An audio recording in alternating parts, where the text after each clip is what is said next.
Aleluia, glórias a Deus. Eu te saúdo com a paz do Senhor Jesus nesta hora. Deus tem uma palavra para você.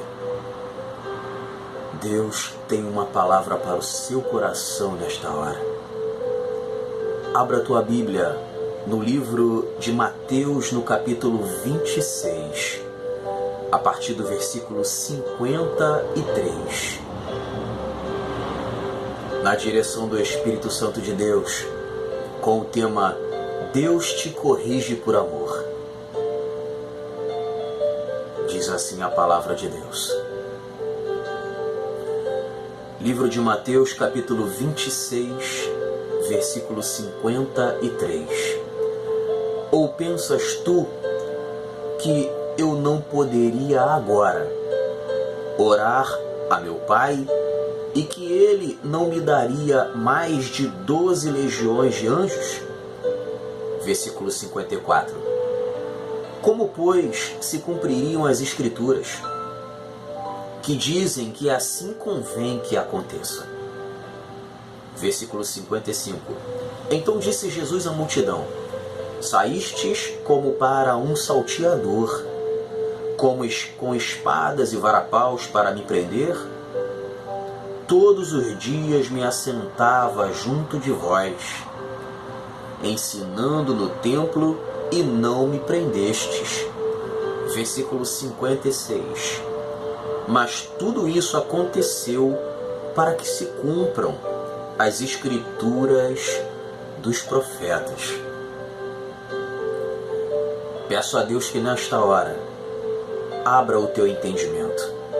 Que Deus derrame sobre a tua vida o discernimento da palavra. Que Deus te dê a sabedoria e a inteligência necessária para que você possa entender tudo aquilo o que Deus quer falar contigo. E também peço a Deus para que o inimigo, o roubador de mensagem, não roube aquilo que vai ser semeado no teu coração nesta hora, e que você passe adiante após Deus fazer o crescimento dessa palavra no teu coração. Deus te corrige por amor. Você tem convicção de que Deus ele te corrige por amor? A provação que Deus ele bota na tua vida é para te lapidar. Você é um vaso escolhido, precioso nas mãos do olheiro. Assim como a Bíblia diz a respeito de Jeremias, quando Deus o chama, Deus ele te tem como um vaso de barro. Agora, que vaso é você? Será que você, no dia de hoje, você se inclui na palavra de vaso de barro que pode ser quebrado e refeito pelo olheiro? Ou você é um vaso diferente, que não gosta de ser corrigido, que de maneira alguma aceita ser quebrado e refeito, porque todas as tuas atitudes você acha que são as corretas? Que vaso é você?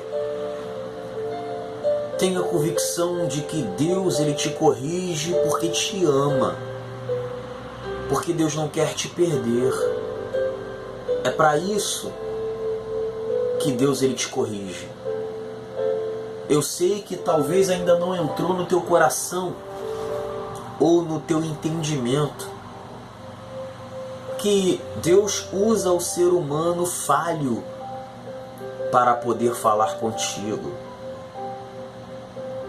Mas Deus só vai fazer isso quando Deus está cansado de falar ao teu ouvido e você não tem se santificado para ouvir a voz de Deus. Isso acontece nas nossas vidas.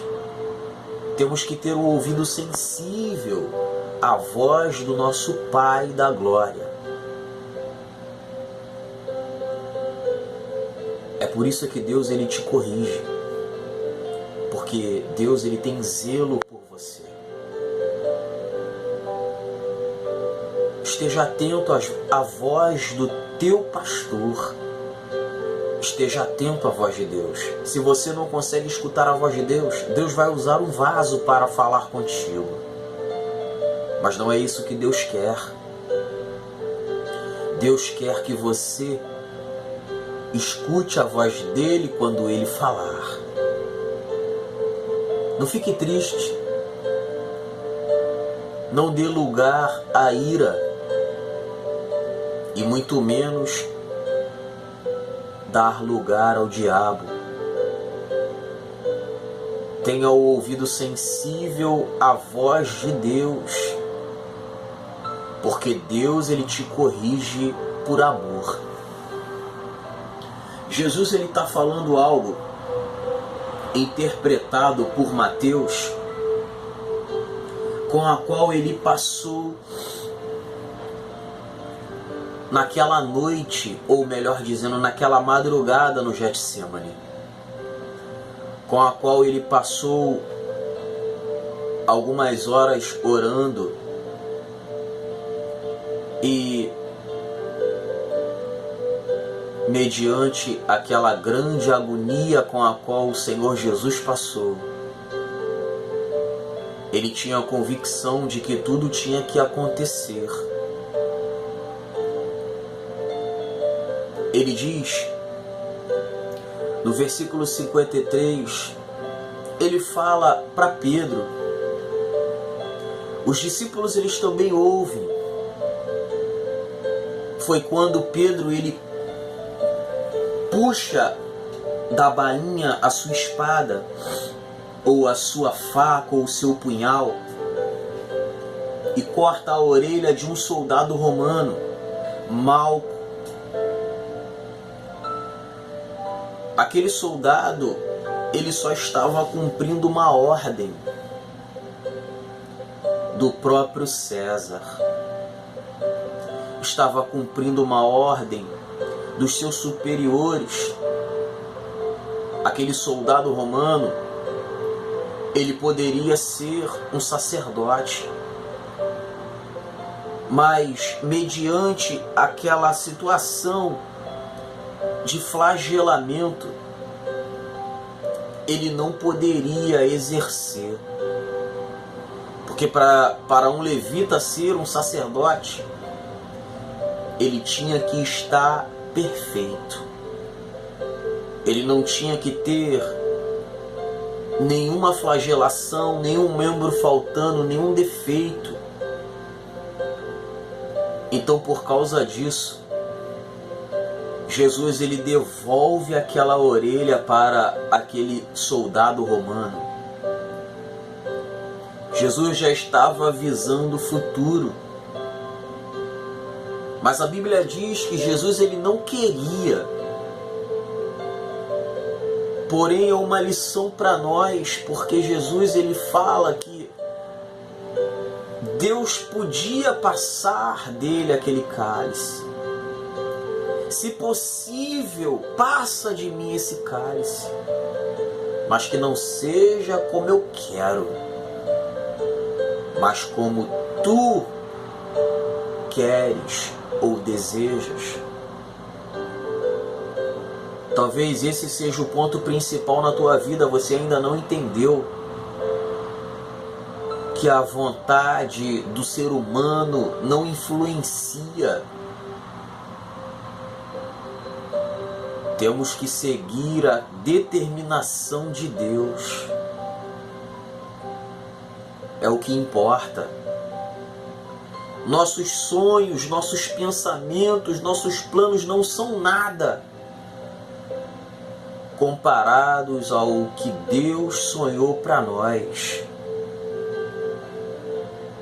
Agora eu compreendo o porquê que a Bíblia diz lá no livro de Hebreus,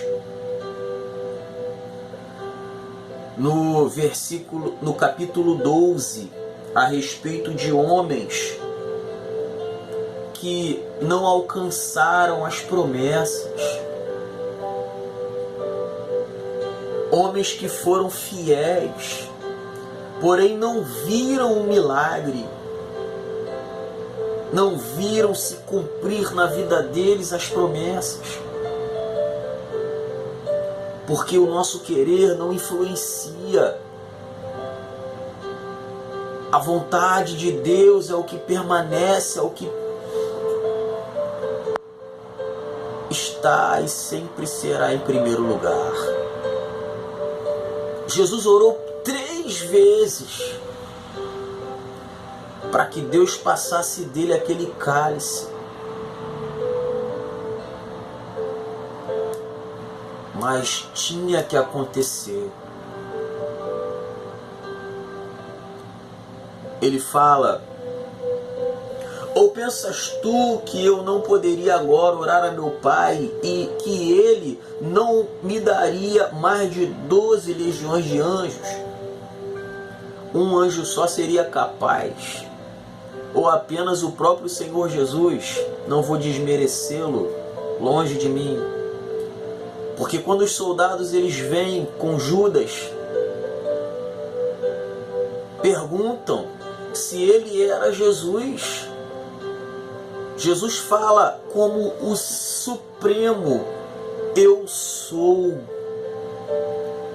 E a glória se manifesta naquele lugar, com a qual todos caíram no chão, e ele mesmo, sabendo que ia ser preso, estendeu a mão e levantou os soldados. Não corra daquilo que Deus propôs na tua vida. Se tem que passar pela provação, passe. Se Deus te botar dentro da fornalha, entre. Se Deus mandar você entrar dentro da cova, aonde os leões estavam em jejum, com fome, entre. Se Deus te mandar encarar qualquer situação que seja, vá. Importa que você ganhe almas. Importa que a vontade de Deus seja feita.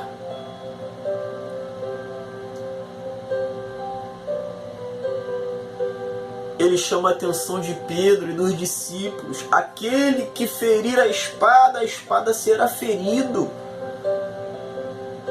Nós estamos sendo verdadeiros cristãos, servos de Deus, fazendo as coisas com as nossas próprias mãos.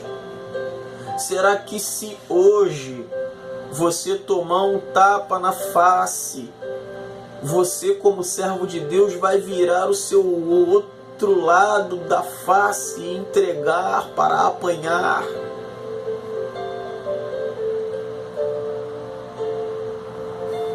Só você pode responder isso. Será que para ganhar uma alma vale a pena? Ou você vai dizer que Jesus não faz isso? Ele diz mais: como pois se cumpririam as escrituras que dizem que assim convém que aconteça? A Bíblia diz no livro do Apocalipse que o Cordeiro ele foi morto antes da fundação do mundo. Antes que o mundo existisse, o Cordeiro já tinha sido sacrificado. Já havia um plano, um propósito para te alcançar. O Cordeiro se entregou. Tenha convicção de que o céu é teu. Tenha convicção de que você é um morador do céu. E você está na terra não para passear, mas para ser um exemplo, um sal da terra, luz no mundo, pregador do Evangelho, ganhador de almas. Não saia do teu coração essa certeza. Então disse Jesus à multidão: saíste como para um salteador com espadas e varapaus para me prender. Todos os dias me assentava junto de vós, ensinando no templo, e não me prendestes.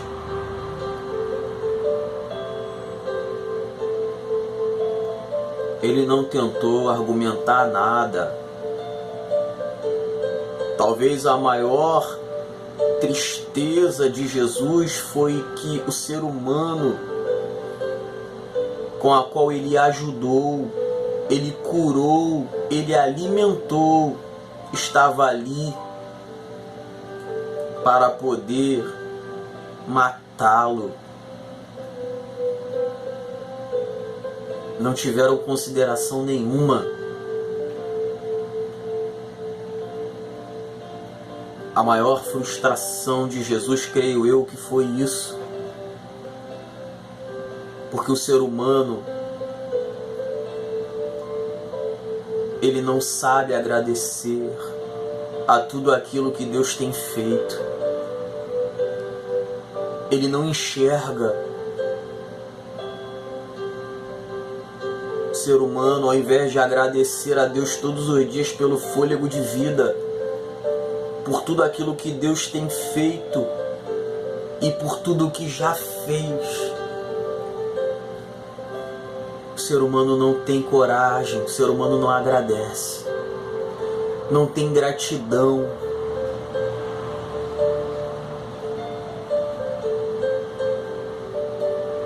E ele diz mais: mas tudo isso aconteceu para que se cumpram as escrituras dos profetas. O Antigo Testamento todo está falando dele. Desde o livro do Gênesis até o livro de Malaquias. Todos esses livros estão falando do Messias, que havia de vir para resgatar o ser humano, para salvar o homem da condenação.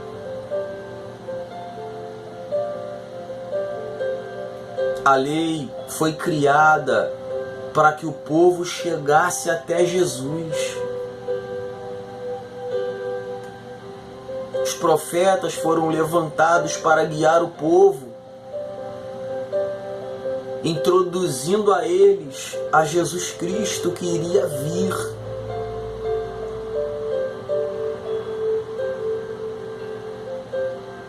No Novo Testamento ele vem e não o aceitam. Entenda que Deus, ele poderia ter acabado com tudo. Deus poderia ter intervido. Mas as escrituras, elas precisam ser cumpridas. Deus não é mentiroso. A própria palavra diz que Deus não é homem para que minta e nem filho do homem para que se arrependa.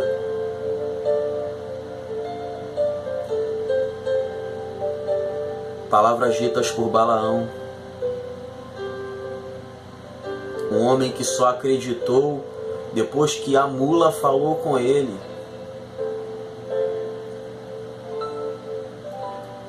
Deus, ele vai usar qualquer situação para te ganhar, para te conquistar, para não te perder. Jesus, ele podia ter saído dessa situação de todas as formas, mas ele perseverou, ele aceitou, para que a vitória fosse completa na cruz do Calvário.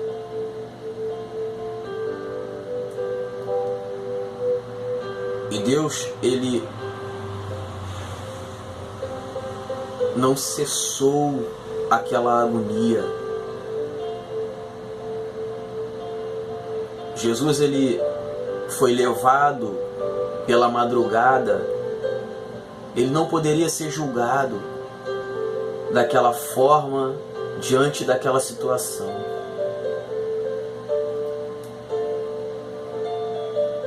foi conduzido ele de madrugada, estando em jejum, desde o dia anterior.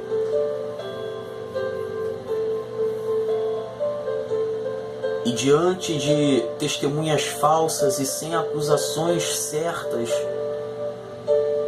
apanhou e carregou a cruz por toda Jerusalém até o Gólgota, com a qual foi crucificado, e Deus viu tudo para te dar uma nova oportunidade, para te dar uma nova chance. É esse conhecimento que o inimigo não quer que você tenha, para te confundir. Não morra sem Jesus. Coloque Jesus no teu coração acima de todas as coisas, e você vai ver o milagre da vida. A Bíblia diz no livro de Deuteronômio, no capítulo 8, no versículo 2 e no versículo 3: E te lembrarás de todo o caminho pelo qual o Senhor teu Deus te guiou no deserto esses 40 anos para te humilhar e te tentar para saber o que estavas no teu coração, se guardarias os seus mandamentos ou não.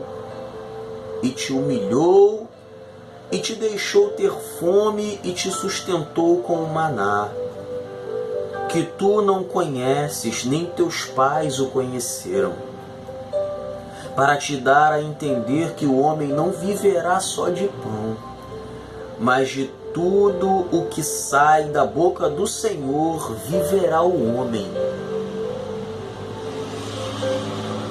Jesus estava lá no deserto com aquele povo. Aquele povo passou 40 anos porque quis.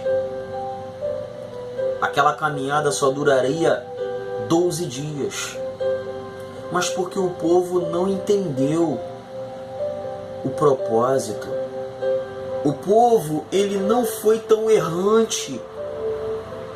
Assim como você que não consegue largar o pecado. Não te crucifico, não te julgo, porque eu sei que é difícil. Se Jesus não tirar, ninguém pode. Aquele povo passou 420 anos sendo escravo, comendo aquilo que lhe davam, apanhando. Já nasciam escravos. E quando eles são libertos por um homem que apresenta para eles um Deus todo-poderoso, como é que eles vão acreditar se diante desses anos todos dos deuses egípcios eles adoravam junto? Não julgue teu irmão que não acredita naquilo que você crê. Ore por ele. Entregue-o na mão de Deus. Seja um exemplo para que ele enxergue a Jesus na tua vida. E na oportunidade que você tiver, pregue a palavra. Semeie dentro do coração de alguém a semente do Evangelho. Deus botou aquele povo no deserto para Deus poder ver o que estava no coração daquelas pessoas. Quando Deus ele te corrige, é porque Ele te ama, é porque Ele quer ver até onde você vai por amor à palavra. Deus ele te bota no deserto, na provação, para saber se realmente você o ama. Não pelo que Ele pode te dar, mas pelo que Ele é. E aquele povo não conseguiu chegar até a promessa. Aquele povo, ainda que o sol fosse de 50 graus, Deus colocou uma sombra para aquele povo não morrer. De noite, como a temperatura era abaixo de 0, Deus colocou uma coluna de fogo para aquecê-los. Aquele povo, quando crescia, suas roupas não gastavam, não rasgavam, suas sandálias cresciam junto. E quando aquele povo sentia fome, Deus jogava do céu para eles carne e o maná, que era o pão do céu, simbolizando a Jesus Cristo. Quando aquele povo sentia sede, a água da vida saía da rocha, simbolizando também a presença de Jesus Cristo. E aquele povo não acreditou. Somente a 4ª geração entrou na terra prometida, Josué e Calebe.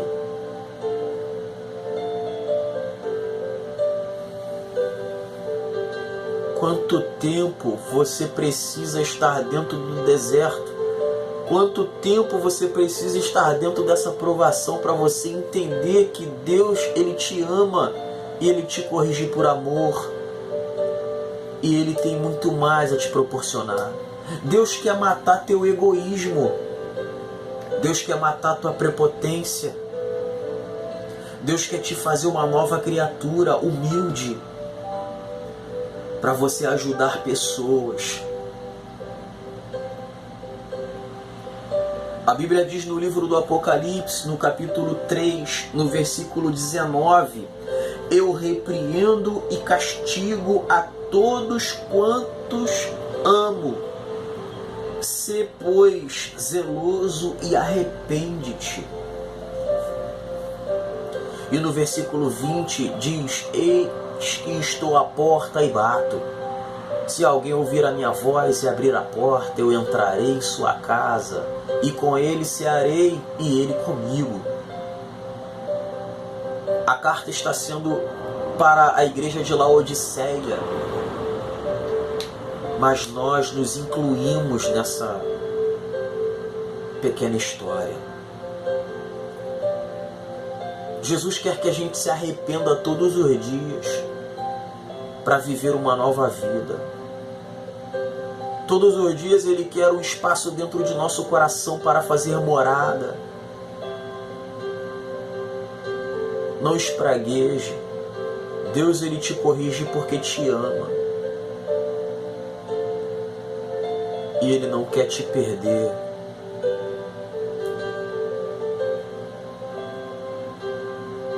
Deus, Ele te ama.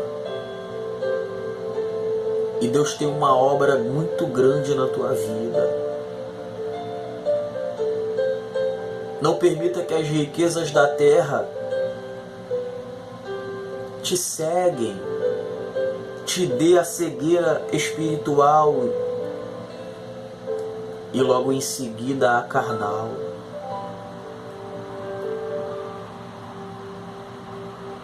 Não se importe para o que fazem de errado. Faz você diferente para ser um exemplo diante de uma geração corrompida. A Bíblia diz no Antigo Testamento, no livro de Gênesis, que havia um homem justo. O nome desse homem era Noé. Estava ele dentro de um mundo corrompido e ele não se corrompeu. Eu sei que é difícil, mas a Bíblia diz que ele era um homem bom e ele andava com Deus. Deus tem te visto. Seja diferente. Deus quer te usar. Se prepare. Não se esqueça de que Deus, Ele te ama e tem o controle sobre suas mãos.